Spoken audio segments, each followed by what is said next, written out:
Assalamualaikum warahmatullahi wabarakatuh. Salam damai, salam taklim ma'rifat. Jumpa lagi dengan kami di channel video yang membahas kajian tasawuf ilmiah yang diurai secara eksak ilmu pasti.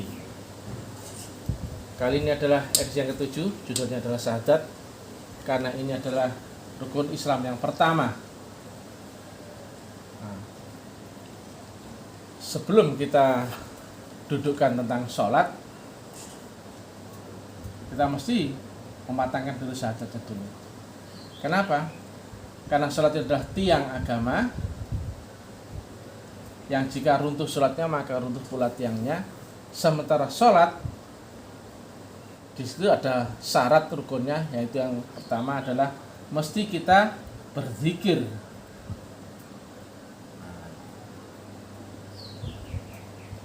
Jadi akimis sholat dzikri, tegakkan sholat dengan hati yang berzikir. Di sini ada tiang, di sini ada tegakkan. Berarti intinya sholat dan dzikir itu ada gaya vertikal. Sementara kebanyakan orang hanya tahu di gaya horizontal. Ini vertikal, ini horizontal. Selama seseorang itu sholatnya hanya menggunakan sisi jasmaniah yang horizontal, maka tidak mungkin dia bisa ketemu yang disampaikan Nabi as-sholatul mi'rajul mu'minin, sholat yang mi'raj. Nah, karena di situ ada syaratnya tegak sholat adalah dengan zikir.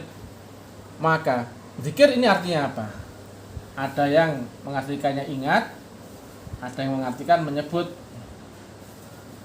Logikanya, jika artinya mengingat, apa yang kau ingat dalam sholatmu? Tuhan. Tuhan yang mana? Allah. Apa pernah ketemu? Nah, ini masalahnya. Karena jika tidak pernah bisa mengingat Allah, logikanya kita hanya bersyahadat palsu atau kesaksian palsu. Karena syahadat sendiri artinya mestinya adalah kesaksian. Nah, bersyahadat ini awal kita menegakkan sholat, mesti kita tahu kesaksian akan Allah dan Rasul. Sedangkan Allah, laisa kamitslihi syai'un, dia tidak serupa apapun dan siapapun. Dan jika Rasul itu adalah identik dengan Nabi Muhammad, maka Rasul itu adanya di 1500 tahun yang lalu. Maka ini impossible kita saksikan di zaman ini. Bagaimana kita bisa bersaksi akan Allah dan Rasul di zaman ini? Maka inilah ilmiahnya. Jika ini Allah yang unlimited kemudian menghampiri alam dunia melewati nurun ala nur,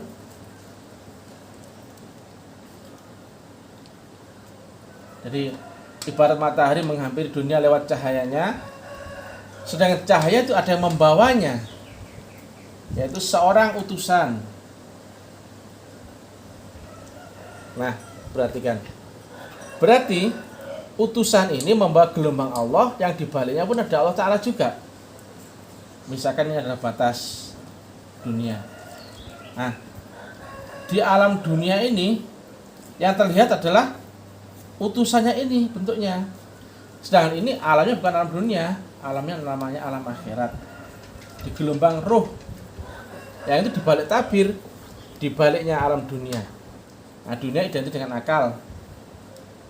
Maka Allah dan nurnya terwakili dengan wujud ini. Dia mewujud sebagai ini. Sifat Allah yang pertama adalah wujud. Tapi yang ini bukan Allah. Perhatikan. Tetap laisa kamitslihi syai'un. Ini tidak sama dengan ini, tapi ini dan ini ada di baliknya ini. Tengok sini ada batasnya ini. Maka gelombang Allah dan Allah mewujud sebagai seorang yang dipakainya sebagaimana di At-Taubah 128. Maka artinya kita bersaksi akan Allah, yang kita saksikan adalah ini, dan bersaksi akan Rasulullah Muhammad ketika dia di posisi sebagai pembawa wasilah atau pembawa gelombang Allah Ta'ala. Maka wujudnya Allah dan wujudnya Rasul adalah ini. Ibaratnya air yang awal ditaruh dalam gelas, dipindah ke mangkok, dipindah ke botol, dipindah ke kendi misalkan, atau kemanapun bentuknya, airnya itu akan tetap sama, hanya berubah-berubah bentuk saja. Nah, inilah yang dicari untuk kita bersyahadat. Walaupun di zaman Nabi Muhammad atau zaman kita, beliau pun Nabi Muhammad bersyahadat akan nur yang bernama Nur Muhammad, yang isinya ada di baliknya Nabi Muhammad. Jadi Nabi Muhammad dan Nur Muhammad itu dua unsur berbeda, tetapi jika ditanamkan pada Nabi Muhammad, nurnya itu akan berbentuk yang sama dengan Nabi Muhammad. Seperti air dan botol. Air itu berbeda dengan botolnya, tetapi jika air ditaruh di dalam wadah botol, bentuknya pun akan otomatis serupa dengan botolnya. Tapi air dan botol itu dua unsur berbeda. Dua-duanya tidak bersenyawa. Air tetap air, botol tetap botol. Yang kita minum, walaupun kita pegang botolnya, tetapi tujuannya kepada airnya.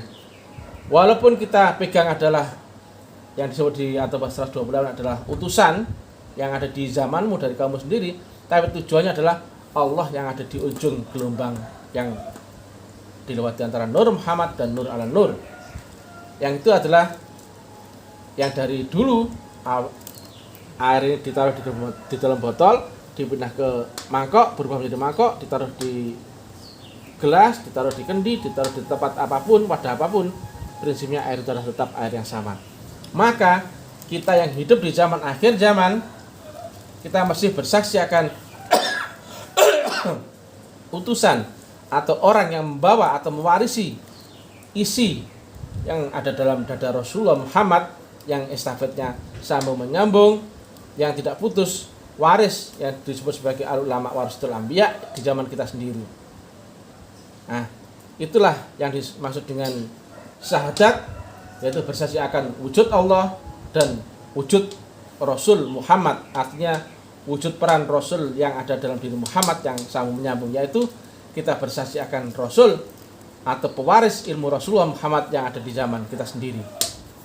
Jadi kita tidak bersaksi akan Rasul yang di zaman 1500 tahun yang lalu, impossible. Itu nama saksi palsu. Kalau di persidangan, kalau ada saksi mesti ditanya, apakah pernah lihat di waktu kejadian itu ikut di sana? Oh iya. Kalau enggak, pasti dibilang saksi palsu. Demikian. Mudah-mudahan manfaat.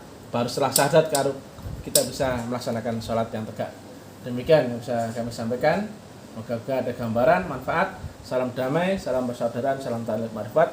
Ilahi anta maksudi wa ridhaka matlubi. Assalamualaikum warahmatullahi wabarakatuh.